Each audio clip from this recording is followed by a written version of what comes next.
Selamat pagi, selamat datang kembali di tahun ajaran baru 2020-2021 untuk mata pelajaran ekonomi kelas 12. Jadi nanti pada semester ini kita akan belajar khususnya untuk materi di kelas 3 nanti tentang siklus akuntansi untuk perusahaan dagang. Nah, karena dulu kalian di kelas 1 itu masih ada 2 bab yang belum diajarkan oleh guru sebelumnya, maka ini istilahnya nanti matrikulasi dulu, jadi belum masuk untuk materi kelas 12. Jadi kita akan mengkaji kembali materi yang belum diajarkan terkait nanti ada 2 bab tentang koperasi dan manajemen. Nah, untuk nanti di kelas 3 sistemnya masih sama. Untuk KKM-nya 75 untuk ekonomi. Kemudian untuk kompetensi dasar KI KD-nya itu nanti yang akan kita pelajari di kelas 3 khususnya ekonomi adalah siklus akuntansi perusahaan dagang dengan berbagai tahapan yang panjang. Jadi silahkan buku besar yang dulu di kelas 11 silahkan nanti dilanjutkan. Kalau yang sudah habis ya silahkan beli lagi. Kalau yang masih nanti silahkan dilanjutkan untuk pembelajaran ekonomi khususnya dalam siklus akuntansi perusahaan dagang. Nah, pada pagi hari ini kita akan belajar untuk matrikulasi tentang materi koperasi. Nah, di situ di depan layar kalian itu ada logo. Nah, logo koperasi yang lama itu seperti itu ada pohon beringinnya, kemudian yang logo baru yang di sampingnya. Mari kita lanjutkan untuk pembahasan tentang koperasi. Nah, koperasi Indonesia. Pernahkah kalian mendengar kata KSP? Apa itu? Nah, nanti silahkan dicari dan kalian tuliskan dalam buku catatan kalian apa itu KSP. Nah, koperasi di sini sebagai wadah utama perekonomian rakyat. Dalam kebijakan dalam Undang-Undang 1945 pada pasal 33 ayat 1, perekonomian disusun sebagai usaha bersama berdasarkan asas kekeluargaan. Jadi asas yang digunakan dalam perekonomian khususnya di koperasi adalah asas kekeluargaan. Nah, bagaimana sejarah koperasi di Indonesia? Nah, sejarahnya itu dimulai pada abad ke-20. Nah, awalnya suatu koperasi itu dimulai dari hasil usaha kecil yang spontan dan dilakukan oleh rakyat kecil.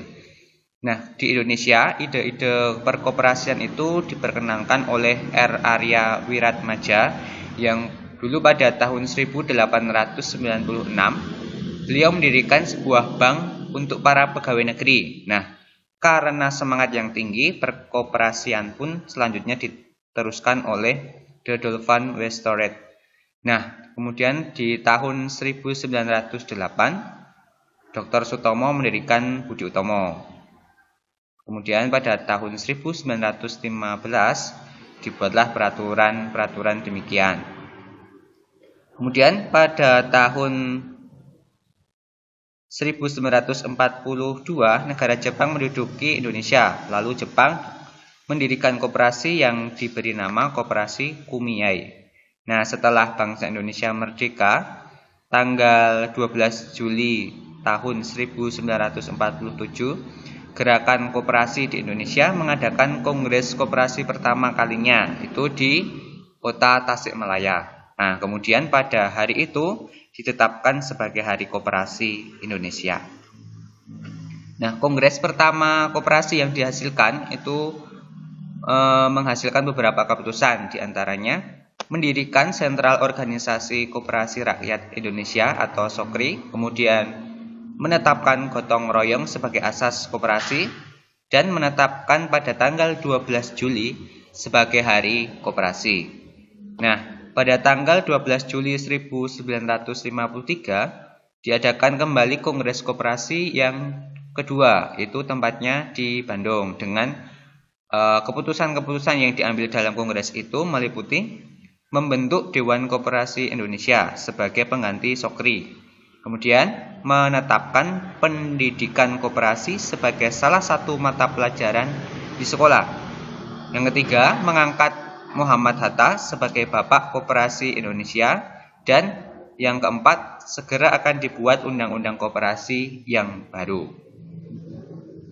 Nah, secara etimologis, cooperation itu dari kata co dan operation. Co sendiri berarti bersama dan operation artinya bekerja atau bersama. Jadi dapat diartikan bekerja bersama-sama atau usaha bersama untuk kepentingan bersama. Nah, kalau menurut Undang-Undang Koperasi Nomor 25 Tahun 92, koperasi dapat diartikan sebagai badan usaha yang beranggotakan orang atau seorang atau badan dengan melandaskan kegiatannya berprinsip koperasi sekaligus sebagai gerakan ekonomi rakyat yang berdasarkan asas kekeluargaan. Nah, tujuan adanya koperasi adalah memajukan kesejahteraan anggota pada khususnya dan masyarakat pada umumnya ikut serta membangun tatanan perekonomian nasional dalam rangka mewujudkan masyarakat yang maju, adil, dan makmur berdasarkan Pancasila dan Undang-Undang 45. Nah, beberapa karakteristik dari koperasi. Nah, koperasi adalah sudah menjadi suatu badan yang mencari keuntungan, kemudian beranggotakan seseorang yang terdiri atas kumpulan modal, kemudian beranggotakan berbadan hukum koperasi. Jadi koperasi yang sudah berdiri itu akan berbadan hukum dapat membentuk koperasi dengan tingkatan yang nanti semakin ke sana semakin lebih besar, di mana kegiatannya menjalankan suatu aktivitas berpedoman pada prinsip koperasi. Kemudian gerakan ekonomi rakyat banyak dan merupakan soko guru dalam ekonomi kerakyatan. Nah, nanti apa yang dimaksud dengan soko guru silahkan kalian diskusikan atau kalian cari sendiri. Nah, di sini ada beberapa prinsip-prinsip untuk koperasi. Yang pertama, sifatnya adalah sukarela dan terbuka. Kemudian pengelolaannya dilakukan secara demokratis. Untuk pembagian SHU akan dilakukan secara adil sebanding dengan besar jasa usaha masing-masing anggotanya. Kemudian, untuk pemberian balas jasa yang dimana akan terbatas pada modal. Kemudian ada prinsip kemandirian. Kemudian melaksanakan suatu pendidikan koperasi. Jadi anggotanya atau pengurusnya itu ada suatu pelatihan terkait untuk bagaimana dalam pengelolaan koperasi. Kemudian juga melakukan kerjasama antar koperasi. Nah, jadi antar koperasi satu dengan yang lain, di daerah satu dengan yang lain, itu menjalin kerjasama. Nah, landasan dan asas koperasi. Kalau tadi berasaskan kekeluargaan, kemudian landasannya itu ada 4. Yang pertama, landasan ideal, itu landasannya adalah Pancasila. Kemudian landasan secara struktural, itu berdasarkan Undang-Undang 1945.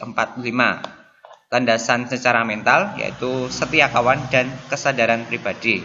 Serta landasan operasional atau bagaimana pengelolaannya itu berdasarkan Undang-Undang Nomor 25 Tahun 92. Nah, beberapa jenis usaha koperasi itu ada berdasarkan jenis dan lapangan usahanya. Dan ada juga berdasarkan tingkat pendiriannya. Nah, berdasarkan jenis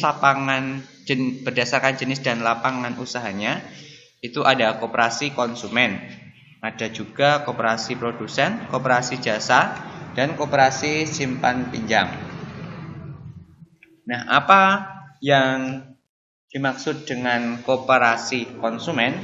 Yaitu di sini koperasi konsumen itu koperasi yang menyelenggarakan kegiatan usaha pelayanan di bidang penyediaan barang kebutuhan anggota dan non-anggota. Jadi menyediakan kebutuhan barang baik untuk anggotanya sendiri ataupun untuk non-anggotanya. Kemudian yang kedua, untuk koperasi produsen, yaitu koperasi yang menyelenggarakan kegiatan usaha pelayanan di bidang pengadaan sarana produksi dan pemasaran produksi yang dihasilkan oleh koperasi, baik oleh anggota maupun anggota koperasi juga. Yang ketiga, koperasi jasa. Nah, koperasi ini menyelenggarakan kegiatan usaha pelayanan non simpan pinjam yang diperlukan anggota dan non-anggotanya. Yang keempat, koperasi simpan pinjam. Nah, namanya saja koperasi simpan pinjam, berarti di sini koperasi tersebut menyelenggarakan usaha simpan pinjam sebagai salah satu usaha sebagai bentuk pelayanan terhadap anggotanya. Nah, untuk yang berdasarkan tingkat dan pendiriannya itu ada koperasi primer. Nah, kalau yang koperasi primer ini, koperasi tersebut didirikan dan beranggotakan minimal 20 orang yang memiliki kesamaan kepentingan. Jadi 20 orang itu dalam satu lingkup pekerjaan, kelurahan atau desa. Kemudian untuk yang koperasi pusat,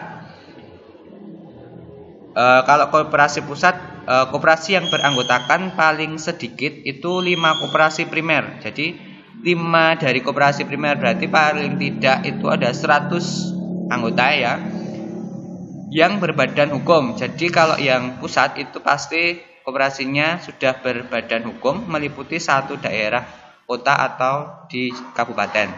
Kemudian untuk koperasi gabungan, koperasi yang beranggotakan paling tidak itu 3 koperasi pusat yang berbadan hukum juga, meliputi satu daerah tingkat provinsi. Jadi kalau yang pusat tadi tingkatnya adalah kabupaten, kalau yang gabungan itu tingkatnya di provinsi. Kemudian untuk koperasi induk, koperasi yang beranggotakan paling tidak 3 anggota koperasi gabungan yang berbadan hukum juga. Nah, kalau yang koperasi induk meliputi wilayah Indonesia. Jadi, yang primer itu dari tingkat desa, yang pusat itu tingkat kabupaten, yang gabungan tingkat provinsi, dan yang induk adalah tingkat wilayah Indonesia. Itu untuk jenis usaha koperasi berdasarkan tingkat dan pendiriannya. Nah, ini kita lewatkan saja. Kita lanjutkan untuk bagaimana pengelolaan. Kita akan belajar untuk bagaimana pengelolaan koperasi.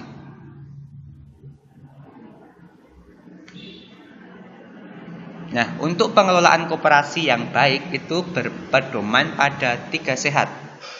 Apa saja 3 sehat yang dimaksud adalah sehat secara organisasi, sehat secara usaha, dan sehat secara mental.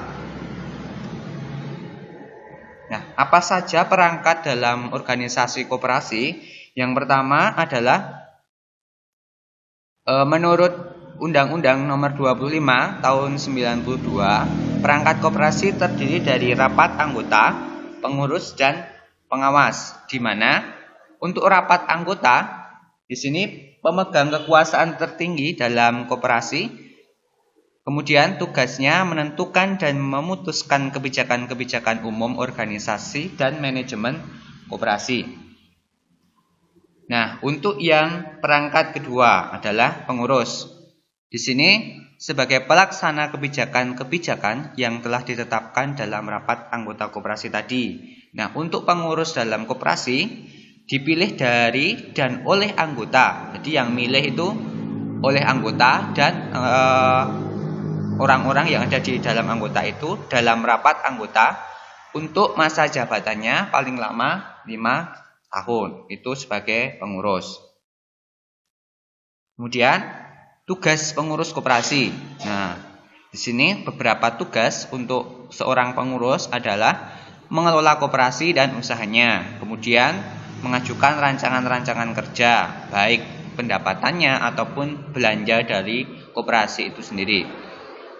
Yang ketiga, menyelenggarakan rapat anggota, mengajukan laporan keuangan dan pertanggungjawaban pelaksanaan tugas, kemudian menyelenggarakan pembukuan keuangan dan inventarisasi secara tertib, serta memelihara daftar buku anggota pengurus.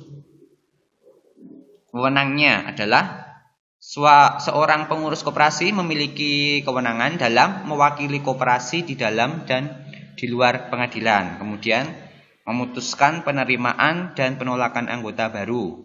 serta dapat menghentikan anggota sesuai dengan ketentuan dalam anggaran dasar, serta melakukan tindakan dan upaya bagi kepentingan serta kemanfaatan koperasi sesuai dengan tanggung jawab dan keputusan rapat anggota. Nah, yang ketiga adalah seorang pengawas. Nah, pengawas dalam koperasi dipilih oleh anggota koperasi dalam rapat anggota, sehingga juga bertanggung jawab kepada rapat anggota. Nah, untuk tugas dari seorang pengawas yaitu melakukan pengawasan terhadap pelaksanaan kebijaksanaan dan pengelolaan koperasi. Kemudian juga seorang pengawas dapat membuat laporan tertulis tentang hasil pengawasannya. Wewenangnya adalah meneliti catatan yang ada pada koperasi, kemudian mendapatkan segala keterangan yang diperlukan. Nah, untuk permodalan dalam koperasi itu ada beberapa modal, yaitu modal sendiri dan modal pinjaman. Di mana modal sendiri itu terdiri dari simpanan pokok, simpanan wajib, kemudian ada dana cadangan dan hibah.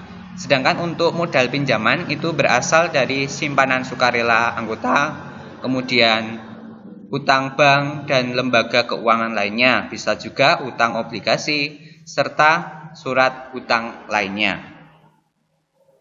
Nah, untuk kita membicarakan tentang SHU, sisa hasil usaha dalam koperasi. Nah, SHU dapat kita artikan sebagai pendapatan koperasi yang diperoleh dalam 1 tahun buku dikurangi dengan beban yang ada di dalam koperasi, baik beban tertentu, kemudian ada penyusutan, pengurangan nilai, kemudian dan kewajiban lain termasuk pajak dalam tahun buku yang bersangkutan. Nah, setelah SHU tadi dikurangi dengan beban, penyusutan, dan kewajiban yang lain-lain, baru dikurangi dana cadangan dan dibagikan kepada anggotanya tadi, anggota di koperasi itu, sebanding dengan jasa usaha yang dilakukan masing-masing anggota dengan koperasi. Nah, besarnya pemupukan modal dana cadangan tadi ditetapkan dalam rapat anggota. Nah, untuk pembagian SHU itu ditentukan menurut anggaran dasar koperasi. Kemudian berasal dari usaha yang diselenggarakan untuk anggota dan non-anggota. Nah, SHU dibagikan dengan rincian itu ada 4. Untuk pembagian SHU yang bersumber dari anggota, pembagian SHU anggota itu jasa dari modal dan transaksi usaha yang dilakukan anggota sendiri. Untuk pembagian SHU sendiri dilakukan secara transparan dan dibayar secara tunai. Jadi tidak ada sistem SHU ditransfer, dititipkan siapa itu, jadi harus dibagikan atau dibayar secara tunai. Nah, berikut adalah beberapa persentase dalam pembagian SHU koperasi. Ada cadangan modal, jasa anggota, dana pegawai, dana pendidikan koperasi, dana sosial, dana pembangunan daerah kerja. Persentasenya adalah kalau yang anggota seperti itu, kalau yang bukan anggota seperti yang ada di layar. Kalian bisa mencermati. Nah, persentase patokan ini nanti menjadi dasar dalam perhitungan atau pembagian SHU koperasi. Nah, berikut adalah berikut contoh cara perhitungan, nanti rumusnya menggunakan ini. Jadi, untuk sisa hasil usaha anggota itu didapat dari jasa usaha anggota ditambah dengan jasa modal anggota. Kita masuk ke penjelasannya. Yang pertama, rumus untuk mengetahui jasa modal anggota. Itu terdiri dari, jadi simpanan anggota tadi dibagi dengan total simpanan yang dimiliki koperasi, dikalikan persentase jasa modalnya, kemudian dikalikan dengan SHU-nya 1 tahun itu berapa. Nah, kemudian untuk mengetahui jasa usaha anggota, kalau di dalam koperasi simpan pinjam, jasa usaha anggota terdiri dari 2, yaitu ada jasa penjualan dan jasa pinjaman. Untuk jasa penjualan diberikan atas kontribusinya melakukan pembelian di koperasi. Sementara kalau jasa pinjaman didapatkan atas aktivitasnya melakukan peminjaman. Nah, tapi biasanya yang dihitung adalah jasa penjualannya dengan rumus penjualan anggota dibagi dengan total penjualan di koperasi dikalikan persentase jasa modal anggota dan dikalikan dengan SHU yang akan diterima dalam 1 tahun itu. Kita perhatikan contoh perhitungan SHU. Di sini diketahui SHU Koperasi Desa Matahari. Nah, SHU-nya itu 40 juta. Berdasarkan kesepakatan anggota terkait persentase pembagian SHU, jasa modalnya 20%, jasa modal anggota 25%, cadangan koperasi 40% dan lainnya 15%. Di mana jumlah simpanan anggota koperasi desa itu punya 60 juta dan penjualan selama tahun berjalan itu mencapai 100 juta. Nah, di sini kasusnya adalah Tio adalah seorang anggota. Dia memiliki simpanan pokok 2 juta dan mempunyai simpanan wajib 4 juta. Nah, Tio di sini sudah berbelanja di koperasi sebesar 2 juta. Maka tentukan berapa SHU Tio yang akan diterima pada tahun itu. Perhatikan untuk penyelesaiannya. Jadi diketahui tadi SHU koperasinya 40 juta. Jasa modalnya 20%, jasa modal anggotanya 25%. Nah, total simpanan Tio itu tadi pokok dan wajib itu kita jumlahkan. Jadi 4 juta ditambah 2 juta. Hasilnya total simpanannya 6 juta. Kemudian penjualan yang sudah atau yang dibelanja oleh Tio itu sebesar 2 juta. Serta total penjualan koperasi dalam 1 tahun itu adalah 100 juta. Nah, sisa hasil usaha anggota itu tadi rumusnya jasa modal ditambah jasa usaha. Yang pertama kita menentukan berapa total jasa modal untuk Tio. Nah, kita lihat 6 juta. Jadi total simpanan Tio kan 6 juta dibagi dengan 60 juta. Tadi 60 juta apa? Kita lihat 60 juta adalah jumlah simpanan anggota koperasinya 60 juta.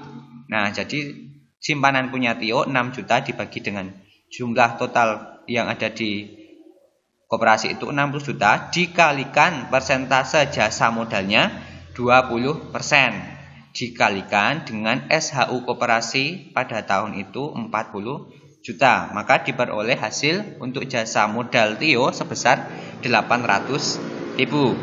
Itu sudah ketahui.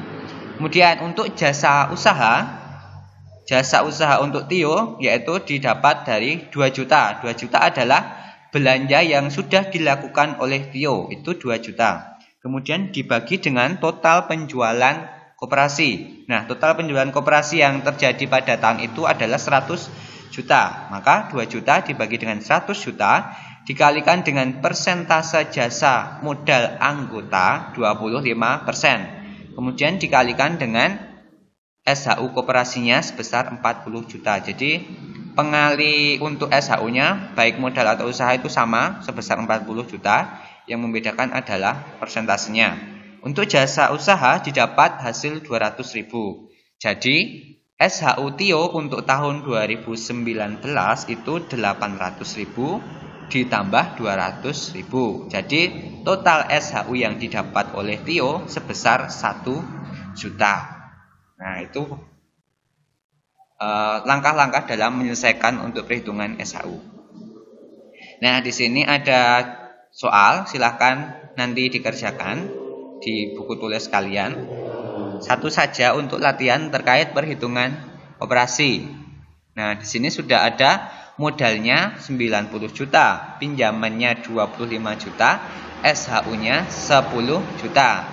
Nah, untuk pembagian SHU di sini jasa modalnya 25%, untuk jasa pinjamannya 20%. Nah, kasus yang ada di dalam pembagian SHU ini seorang anggota koperasi dengan mempunyai simpanan wajib 6 juta dan simpanan pokoknya 1.200.000. Dia memiliki pinjaman sebesar 2 juta. Nah, silahkan nanti dihitung SHU yang akan diterima Inu. Demikian pembelajaran untuk pada pagi hari ini. Nanti silakan untuk dikerjakan dan nanti dikumpulkan kembali melalui grup WA saja. Kemudian nanti kita akan lanjutkan pembahasan untuk soal ini dan akan kita lanjutkan untuk masih matrikulasi untuk minggu depan. Masih tentang, kalau minggu depan kita akan belajar tentang manajemen. Jadi nanti disiapkan untuk pembelajaran yang berikutnya. Baik, terima kasih atas kebersamaan dalam pembelajaran pada pagi hari ini. Selamat pagi.